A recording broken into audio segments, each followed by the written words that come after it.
Segan. Dah tua bangka, gatal lagi bawa anak dara, kulu kilik. Rupanya siapa? Anak sulung dia mau balik luar negara. Nampaklah? Itu dia. Jangan bersangka-sangka. Yang perlu menyelidik pada waktu ini bukanlah pada kalangan orang biasa, tidak punya pengalaman dan merasa segala bukti yang ada. Janganlah menyelidik itu berdasarkan bukti-bukti yang tak baik. Kadang orang tu tak ada pengalaman, tapi dia pula yang nak buat penyelidikan. Serahlah pada mereka yang berpengalaman. Kita memang disuruh oleh baginda untuk bantu orang yang dizalimi. Sebenarnya dalam sebuah hadis, bantulah saudaramu yang zalim dan juga dizalimi. Dalam hadis ini perlunya kita membantu orang dizalimi, tapi persoalannya bagaimana membantu orang yang zalim. Ulama menyebutkan bahawa membantu orang yang dizalimi adalah dengan menghentikannya daripada melakukan sebarang tindakan yang menyalahi syarak. Kita bantu dia dengan cara mencegah dia. Dah berhenti-hentilah minum arak. Ada orang macam tu, dia tak boleh berhenti minum arak, nak minum aja gitu. Ada orang tu pula nak main nombor aje. Dia berbual dengan kawan dia, anak kau berapa orang? 2, kau 3, kau belum ada skill lagi, kau 4, 2, 3, 0, 4.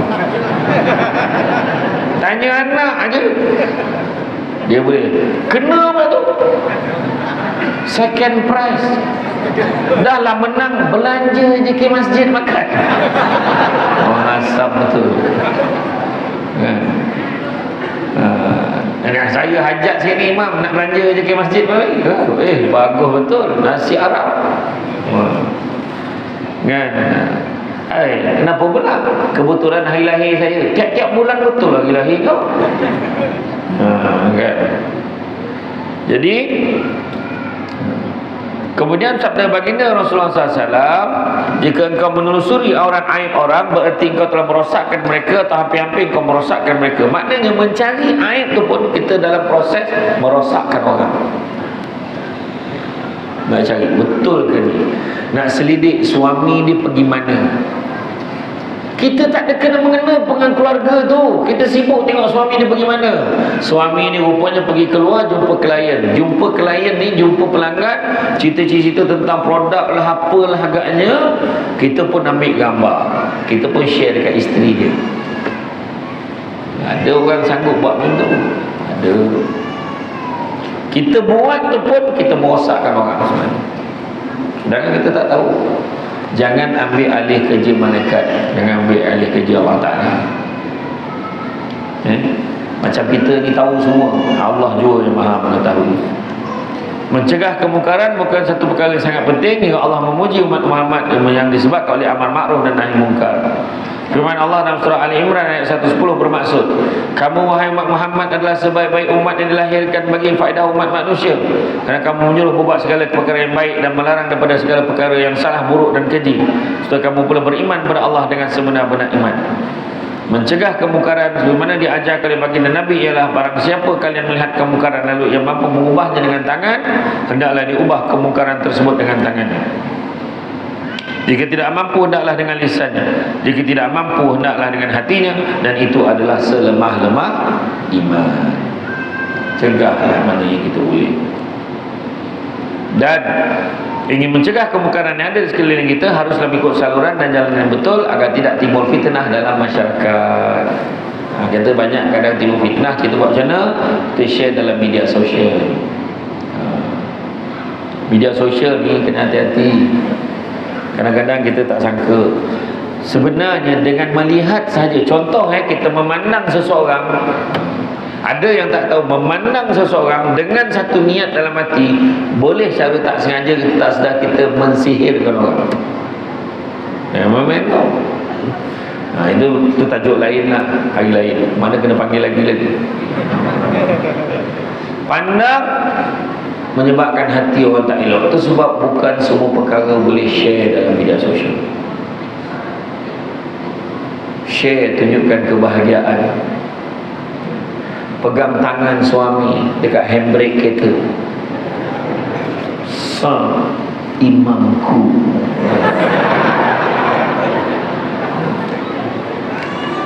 Nampak lelaki handsome ni, imamku.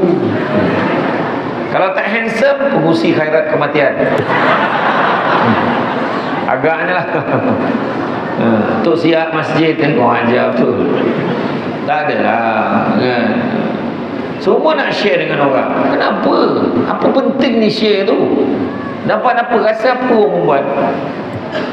Dulu-dulu zaman sebelum ada media sosial, kita cuma ada kamera Kodak tu, Fuji Color. Bila ambil gambar, kita cuci. Dah cuci gambar, kita buat apa? Masuk dalam album, susun elok-elok, kemudian tengok senyum seseorang. Ya Allah, abang tengok abang muka selenga. Ya Allah, abang kurus dulu. Sini dalam family je. Ada ke dulu orang cuci gambar, lepas tu tampal dekat papan kenyataan masjid? Dia semua orang dapat tengok. Mana ada? Sekarang semua nak tunjuk dengan orang. Alhamdulillah dapat juga makan nasi lalap. Tu sampai tunjuk ni. Kawado. Dia tulis. Bila dia buat macam tu, orang yang kebetulan tengah tengok post tu lapar gila. Aduh, lapar tu. Yalah, macam kau seorang aja makanan. Lantaklah kau, muntahlah kau. Doa, muntah. Itu sebabnya tuan-tuan, di negara Arab, bayi yang baru lahir, mereka akan letakkan dekat dahinya, tulis pakai celak tu, Subhanallah, Allah, kan? Subhanallah, Allah. Dia sebut, letak ni nama-nama Allah, dia letak kat dahi, supaya bila orang nampak baby tu, ya Allah, cantik ni budak ni. Subhanallah, ingat Allah. Dia takut penyakit ain. Penyakit ain ni pun saya tak sempat cerita ini, kena panggil lagi, dah 2 ceramah kena panggil. Ini tak tunjuk anak dalam media sosial. Alhamdulillah, akhirnya lahir juga puteri sulung kami, anak kami yang ke-8. Yang tengah baca pula kebetulan dah 20 tahun ikhtiar tak dapat anak. Contoh, macam kau seorang ada anak, kembung anak kau, kembung budak tu, kembung, nangis, amak albab, ketuk pintu tak mau diam. Betul. Kenapa nak share? Kita share bukan semua orang suka dengan apa yang kita share. Apa nak share-share tunjuk dengan orang, dapat apa? Dapat apa? Bahagia letak di mana, wahai orang perempuan? Saya nak tanya orang lelaki dia, perempuan. Bahagia letaknya di mana? Di mana? Hati. Pandai cakap. Tetapi daripada hati naik pergi ke mata, sibuk tunjuk kat orang. Siap bergambar, pandang ke tempat lain. Suami dengan isteri suruh pandang, pandang. Gambar ambil dari sini. Apa ayatnya? Bahagia itu adalah apabila kita dan pasangan kita saling memandang ke tempat yang lain dengan pandangan yang sama. Nyampah. Nak tunjukkan orang. Patut thanks for my beloved hubby, kerana memberikan cincin Habib jual ini. Kenapa?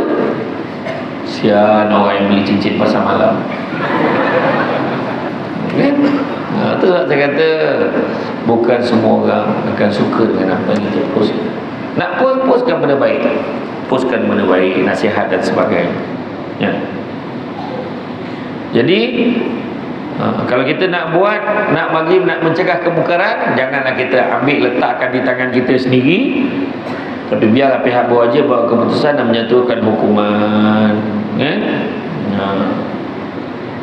Kita perlu tahu masyarakat bukanlah kadi memutuskan siapa bersalah ataupun tidak. Kerana itu nasihat kita kepada masyarakat, seperti mana pesan Luqman Al-Hakim kepada anaknya, jika bercakap itu mengeluarkan perak, maka diam itu akan mengeluarkan emas. Nampak? Dia bercakap macam tu. Bermaksud lebih baik diam jika sekiranya boleh membawa kepada fitnah dan dosa daripada bercakap sesuatu yang kita belum pasti. Jangan. Hati-hati. Ada orang cakap Samsul debat kalau tak bayar 10,000 dia tak datang. Ada yang bawa cerita macam tu sampai hati. Tapi saya kalau betul orang bayar 10,000, saya tak tolak. Tapi tidaklah saya kata mesti bayar 10,000. Mana ada. Tapi ada penceramah kadang-kadang macam tu. 5,000 tak boleh kurang. Ada orang macam tu. Ya Allah. Sampai macam tu lah. Jangan kita bercakap sesuatu yang kita belum pasti. Kata Imam Nawawi, dalam menceritakan perilaku seseorang adalah dibenarkan dalam perkara-perkara tertentu. Boleh. Cakap pasal orang, memburukkan orang ni, ada yang boleh? Boleh. Apa keadaannya? Pertama, membuat aduan bila dizalimi kepada sultan ataupun hakim. Orang perempuan masuk dalam mahkamah. Hakim tanya, cuba kamu ceritakan apa yang suami kamu dah lakukan kepada kamu. Yang hari tak baik, bukan aib orang. Tak boleh macam tu. Dia kena jawab. Itu dalam hal tu dibenarkan. Saya diseksa, saya dipukul berulang kali, dia tak pernah bagi nafkah dekat saya. 10 tahun perkahwinan saya hanya makan hati. Macam tu lah. Mengadulah. Ni kesan-kesan lebam yang Arif. Dia lagi pukul saya ni, pukul sini, pukul sini. Macam tu. Itu dibenarkan. Kedua, membantu dalam menentang perkara yang mungkar dengan tujuan mengembalikan pelaku maksiat ke jalan yang benar dengan saluran yang betul. Kita cerita balik keadaan yang macam ni. Orang ni pernah buat macam ni. Kena cerita. Kita cakap macam ni. Mam, saya nak tanya lah Imam, macam mana ni orang ni kalau dia pernah buat macam ni, macam ni. Ni kawan saya ni, dia dah buat salah banyak dah. Dia macam ni nak cakap, sebab nak betulkan dia. Dah, jangan buat lagi dah. Yang Arif, bukan Arif, dia kata, Tuan Imam, saya ni memang sarapan pagi tak boleh elak, saya kena minum whisky. Tengah hari memang minum brandy. Malam pula saya minum liquor. Tak banyak pun, 1 ml aja. Contohlah dia kata macam tu kan. Tak boleh. Imam dia cerita tu aib, betul tak? Tapi dia kena cerita sebab nak dapatkan hukum. Boleh tak macam ni? Boleh tak macam ni? Kan? Macam kita pergi umrah lah kan. Bila pergi umrah semua tanya, Ustaz tadi kan saya tengah buat ni, tiba-tiba terkentut. Macam mana ya? Dia tanya.